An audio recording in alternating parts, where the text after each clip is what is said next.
नाज़रीन, पाकिस्तान के अंदर मुमकिन सलाबी सूरत हाल से निपटने के लिए पाकिस्तान मरकज़ी मुस्लिम लीग खिदमत खल्क़ जो है वो हमेशा उनके जो सिपाही हैं अव्वल दस्ते में नज़र आए हैं। और मुल्क के अंदर कोई तूफ़ानी सूरत हाल हो, कोई आफत हो, कोई सैलाब हो, ज़ल्ज़ला हो, हमेशा इनके सिपाही और साथ में ओहदेदारान जो हैं वो ग्राउंड पर हमें नज़र आते हैं। और किस तरह से अब इनकी जो तरबियत की जा रही है, ये मॉक एक्सरसाइज का असल में मकसद क्या है, यहाँ पर कौन कौन से इक्विपमेंट्स जो हैं वो यहाँ पर लाए गए हैं, और इसके साथ खैमा बस्तियाँ जो हैं वो किस तरह से आबाद की जाती हैं। जब कोई लोग सैलाबी सूरत हाल में फंस जाते हैं उनको एवैक्यूएट जो है वो कैसे करवाया जाता है, और साथ ही साथ जो फर्स्ट एड उनको दी जाती है, इस हवाले से तमाम तर जो तरबियत है वो यहाँ पर इस मॉक एक्सरसाइज में दी जाती है। तो इस वक्त हमारे साथ सेक्रेटरी जनरल फैसलाबाद एहसन तारड़ साहब मौजूद हैं। इनसे इस हवाले से जानने की कोशिश करते हैं कि कितने लोग यहाँ पर जो ओहदेदारान मौजूद हैं, और उसके साथ साथ कितने लोगों को जो है तरबियत दी जाती है। अस्सलाम वालेकुम जी। वालेकुम सलाम। अच्छा एहसन साहब, हमेशा देखा है कि पाकिस्तान मरकज़ी मुस्लिम लीग के ओहदेदारान और कारकुनान जो हैं वो सरफ़हरिस्त नज़र आएँ जब भी कोई मुल्क के अंदर कोई आफात आते हैं। तो ये जज्बा कहाँ से आता है, और ये जो अभी की जो मॉक एक्सरसाइज है इसका मकसद क्या है? पहली बात तो ये है कि ये जज्बा इस्लाम हमें सिखाता है, और अल्लाह ताला कुरान मजीद के अंदर इरशाद फरमाते हैं, जिसने एक इंसान की जान बचाई उसने पूरी इंसानियत को बचाया। तो इस इंसानियत को बचाने के लिए ये जज्बे के साथ वॉलंटियर आगे बढ़ते हैं और इंसानियत की खिदमत करते हैं, और ये इंसानियत की खिदमत है। और दूसरी बात आपने की है कि ये आज की एक्सरसाइज के अंदर क्या है, बेसिकली ये प्री फ्लड मॉक एक्सरसाइज है, जिसमें हम अपने सारे सामान को जो है वो एक्टिव किया है, और हमारी बोट्स हैं, रेस्क्यू का सामान है, फायर सेफ्टी है, इसी तरह कोई जो है वो किसी को रेस्क्यू करना है, तो ये सारा सामान जो है उसको हमने दोबारा रिफ़्रेश किया है और आज एक एक्सरसाइज कर रहे हैं, क्योंकि मुमकिन सैलाबी सूरत हाल से बचने और अपने पाकिस्तानी भाइयों को बचाने के लिए और उनको रेस्क्यू करने के लिए ये सारा काम हम आज एक्सरसाइज कर रहे हैं। तो आज की एक्सरसाइज में ये काम है। अच्छा, गुज़श्ता साल के सैलाब की बात करें तो बदतरीन सैलाब था जो पाकिस्तान में आया, और अभी तक मेरा ख्याल रिहेबिलिटेशन भी मुकम्मल नहीं हो पाई। तो अभी दोबारा से इंडिकेशंस हैं, इस हवाले से फोरकास्टिंग है कि जो इस बार का सैलाब है हो सकता है कि वो पिछले से ज़्यादा ख़तरनाक हो। तो कितनी बोट्स जो हैं वो इस बार हिस्सा लेंगी इसके अंदर, कितने वॉलंटियर जो हैं वो अभी आपके साथ हैं? जी, आपने पिछले साल के सैलाब की बात की, तो जिस वक्त पिछले साल सैलाब आया उससे पहले हमने अपने वॉलंटियर को स्विमिंग के कोर्सेज़ करवाए थे, पानी में किस तरह तैरना है, किस तरह रेस्क्यू करना है। तो ये एक बड़ी तादाद थी जो हमारे काम आए, जिन्होंने जीबी में, केपीके में और इस तरह वस्ती पंजाब में, जनूबी पंजाब में जाके लोगों की जानें बचाईं, लोगों को रेस्क्यू किया। तो सामान की बात करें तो उस वक्त तो हमारे पास चंद कश्तियाँ थी, लेकिन इस वक्त पाकिस्तान मरकज़ी मुस्लिम लीग के पास 130 कश्तियाँ मौजूद हैं, और इन कश्तियों की तैयारी पूरी तरह मौजूद है, और हमारे पास सारा रेस्क्यू का, वाटर रेस्क्यू का सामान मौजूद है। और हम पूरे मुल्क के अंदर इस तरह की मॉक एक्सरसाइज करवा रहे हैं, अपने वॉलंटियर्स को एक्टिव कर रहे हैं, और उनको जो है उनकी ट्रेनिंग और तरबियत कर रहे हैं। तो इसी तरह फैसलाबाद सतह की बात करें तो हमारे पास इस वक्त 650 नौजवान हैं जिन्होंने तैराकी के कोर्स किए हैं, और वो वॉलंटियरली तैयार हैं कि हम अपने मुल्क के रहने वाले लोगों की खिदमत करने के लिए। अच्छा, ये जो बोट ऑपरेटर होते हैं इनकी भी तरबियत की जाती है कि अगर जब आप रेस्क्यू करने जाते हैं, अगर खुदा न खास्ता बोट ख़राब हो जाए या कोई और इशू आ जाए, तो इस हवाले से इनकी भी तरबियत की? जी, इनकी बाकायदा तरबियत होती है। जो बोट ऑपरेटर हैं ये एक बड़ा काम है, बड़ी महारत का काम है। एक बड़ा दिलचस्प वाक़या है कि पिछले साल सैलाब में हम थे, तो इसी कश्ती में ये भाई हमारे साथ थे, ये जो बोट हैंडलर हैं। तो कश्ती का इंजन जो है जहाँ से फिक्स हुआ है वहाँ से वो स्लिप होकर वो नीचे गिरने लगा, लेकिन इसने साथ ही साथ उसको हाथ में पकड़ा था।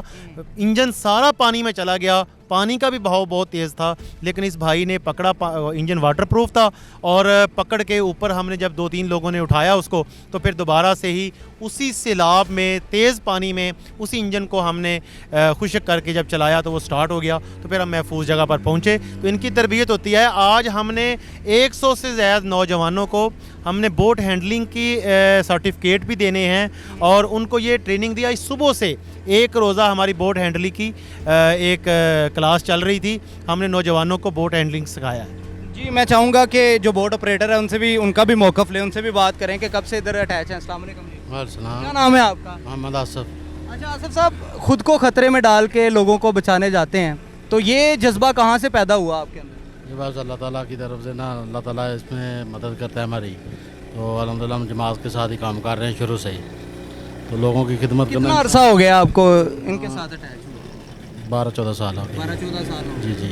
और जो पिछले साल का जो सैलाब था उसमें आपने क्या देखा? जो बोट ऑपरेट की आपने तो कितने लोगों की जानें बचाई? ये जलालपुर बनेर से लेके जलालपुर तक हमने माशाल्लाह काम किया है। तो तकरीबन 150-200 लोगों को हमने अल्हम्दुलिल्लाह अपनी इन्हीं बोटों के जरिए से ना बचाया है। मुश्किल काम है या आसान काम है ये? काम तो मुश्किल है, लेकिन अल्लाह का शुक्र है हम करते हैं।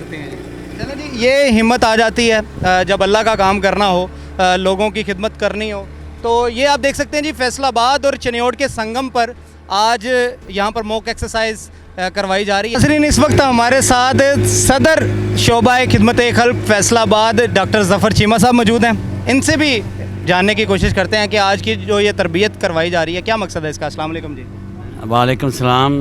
इसका मकसद यही है कि कोई भी नागहानी आफात जैसे सैलाब की सूरत बनती है तो इसमें हमारी तैयारी होनी चाहिए। अल्लाह ना करे अगर इस तरह का कोई सूरत आती है तो 650 लोग हमारे तैराक जो हमने तैयार किए हैं वो मौजूद हैं। 100 से ज़्यादा बोट हैंडलिंग जो कश्तियाँ चलाने वाले साथी हैं वो अल्लाह के फजल करम से तैयार हो चुके हैं।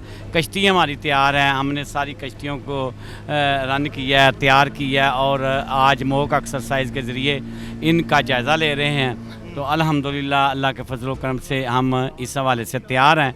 अल्लाह ना करे कोई भी आफत आती है तो हम अल्लाह के फजल करम से उसमें अपना पार्टिसिपेट कर सकेंगे, अपना काम कर सकेंगे इंशाल्लाह। अच्छा, जब कोई इस तरह से सैलाबी सूरत हाल होती है तो इंतज़ामिया जो होती है, लोकल इंतज़ामिया, उसके साथ किस तरह से कोऑर्डिनेट करते हैं, कोई रब्ता करके किस तरह से काम करते हैं? कोई भी जब आफत आती है तो जब हम प्रॉपर मौजूद उस जगह पे पहुंचते हैं तो यकीनन इंतज़ामिया भी पहुंची होती है, हम भी पहुंचते हैं। तो इंतज़ामिया से हमारा पहले कोऑर्डिनेट है, वो भी हमारे साथ मिलकर जो वो कर सकते हैं वो करते हैं, जो हम कर सकते हैं हम कर सकते हैं, और इंतज़ामिया भी हमारे साथ इस अमल में, इस काम में तावन करती है। अच्छा, इस हवाले से जो नौजवान नस्ल है उनको कोई पैगाम देना चाहते हो आप? हम नौजवान को ये पैगाम देना चाहते हैं कि हमारा दीन इस्लाम यही कहता है जिसने एक इंसान की जान बचाई उसने सारे जहान की जान बचाई। तो इस हवाले से उनको ये पैगाम है कि अगर इंसानियत की खिदमत में आप आएंगे दुनिया और आखिरत में आपकी भलाई होगी। तो नाजरीन, इस वक्त हमारे साथ चेयरमैन शोबा खिदमत खल्क चौधरी शफीकुर रहमान वड़ाई साहब मौजूद हैं। इनसे इस हवाले से जानने की कोशिश करते हैं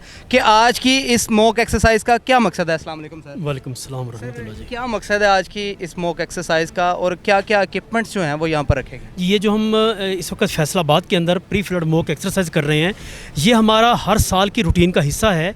और इस वक्त जो हम सैलाब की खबरें सुन रहे हैं इसको फोकस करके हमने इस साल ज़रा इसको एक्सपेंड किया है। दरिया कुनहार से लेकर सखर तक 25 पॉइंट्स के ऊपर हम ये एक्सरसाइज कर रहे हैं। इसमें रज़ाकारों को तैयार कर रहे हैं।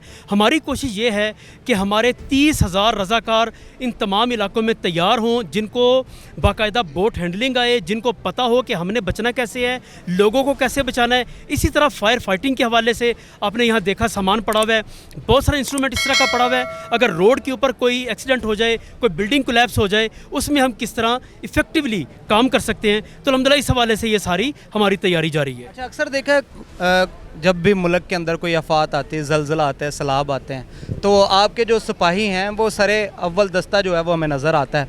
तो कैसे इन लोगों का जो जज्बा है वो कैसे इनके अंदर जो पैदा करते हैं? जी, सबसे बड़ा जज्बा तो हमारे कुरान ने हमारे अंदर पैदा किया है। फरमाया जिसने एक इंसान की जान बचाई उसने कुल इंसानियत की जान बचाई। हमने अहादीस पढ़ी रसूल करीम सल्लल्लाहु अलैहि वसल्लम की, बड़ी बड़ी हमें बिशारतें और नेकियां। खिदमत इंसानियत ये हमारे दीन की मेराज है, इबादतों की मेराज खिदमत इंसानियत है। ये वो जज्बे हैं अल्हम्दुलिल्लाह जिनको लेके ये नौजवान आगे बढ़ते हैं, अपने आप को ख़तरात में डालते हैं, अपने आप को इन बेरहम मौजों के सुपुर्द करते हैं सिर्फ इसलिए कि हम किसी की जान बचा लें, किसी खातून को लें सैलाबी कैफियत में से। तो अल्हम्दुलिल्लाह इस बुनियाद के ऊपर ये सारा काम हमारा चल रहा है।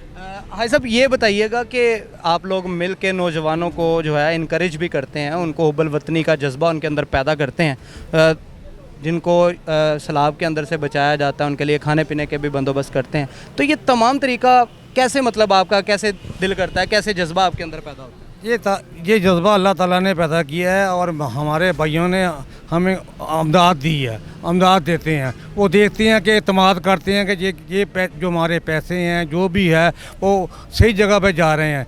इसलिए जो हमारे लिए कोई तकलीफ़ नहीं होती कि यहाँ पर काम करने के लिए। अल्हम्दुलिल्लाह अगर आज भी चाहें तो बहुत पैसा इकट्ठा हो सकता है, कोई इतमाद की भी बात है। यहाँ पर आप देख सकते हैं जी, इंसानी जानों को बचाने के लिए जो इक्विपमेंट्स हैं वो भी यहाँ पर मौजूद हैं, क्योंकि सिर्फ एवैक्यूएशन करवाना मकसद नहीं होता, उसके साथ साथ जो है इब्तदाई तिब्बी इमदाद जो है वो भी देना ज़रूरी होता है। तो हमारे साथ इस वक्त यहाँ पर वॉलंटियर मौजूद हैं, इनसे बात करते हैं। अस्सलाम वालेकुम जी। वालेकुम सलाम। अच्छा, कौन कौन से इक्विपमेंट्स जो हैं वो आपके पास होते हैं जब आप लोग जो हैं वो बचाने के लिए लोगों को जाते हैं?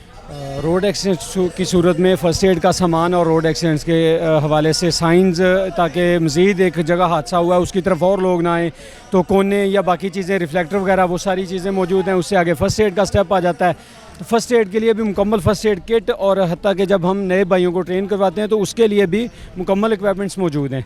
और इससे अगला स्टेप आ जाता है फायर का या बिल्डिंग क्रैप्स का, तो उसके लिए भी अल्हम्दुलिल्लाह मुकम्मल हमारे पास इक्विपमेंट्स मौजूद हैं, हाइड्रोलिक कटर तक, और हर चीज़ जो है ना वो हमारे पास अवेलेबल है। फ़र्ज़ करें कि आप किसी ऐसे इलाके में चले गए हैं कि सैलाब की वजह से लोग फंस चुके हैं और लोगों को बाहर निकालना है, तो आपके पास इस तरह कौन से इक्विपमेंट्स होते हैं कि उनको घरों से निकालना, एवैक्यूएट करना और महफूज मकाम पर मुंतकिल करना? सैलाब की सूरत में हमारे पास सबसे पहले जो चीज़ चाहिए होती है, अगर सैलाब आता है तो वो बोट्स हैं। तो उससे पहले वैसे एक मरहला आता है कि हम लोगों को अवेयर करें कि सैलाब आ रहा है, निकलें।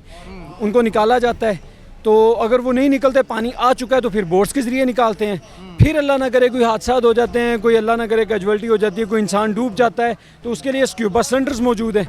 स्क्यूबा डाइव के साथ उनको निकाला जाता है, नीचे से डेड बॉडीज़ निकालना, फिर उनको बाहर निकाल के उनको कैंपों तक पहुंचाना। बाहर किनारों पे हमारे मेडिकल कैंप्स और मुकम्मल टीमें मौजूद होती हैं उसके हवाले से, और खैमा बस्तियां और सारा अगला सिस्टम भी मौजूद होता है अल्हम्दुलिल्लाह। हमारे साथ इस वक्त जी सदर फैसलाबाद मरकज़ी मुस्लिम लीग जो हैं वो भी इस वक्त हमारे साथ मौजूद हैं। इनसे भी पूछते हैं कि ये जो तैयारियां हैं इस हवाले से क्या कहेंगे। अस्सलाम वालेकुम सर। वालेकुम सलाम व रहमतुल्लाह। सर, आज की तैयारियों के हवाले से क्या कहना चाहेंगे? जी, तैयारियां अल्हम्दुलिल्लाह जी आपने देखी है, भरपूर तैयारियां हैं अल्हम्दुलिल्लाह। ज़िला फैसलाबाद से 650 नौजवान जो है वो तैयार है, जिसने स्विमिंग कोर्स कर लिए, बोट हैंडलिंग सीख ली, और ये सारे इक्विपमेंट अल्हम्दुलिल्लाह मौजूद हैं। खुदा न खास्ता अगर कोई सैलाबी सूरत हाल कोई मसला बनता है तो ये 650 नौजवान सिर्फ ज़िला फैसलाबाद से तैयार है, वॉलंटियर। इंशाल्लाह ये हर जगह पहुंचने के लिए तैयार है इंशाल्लाह।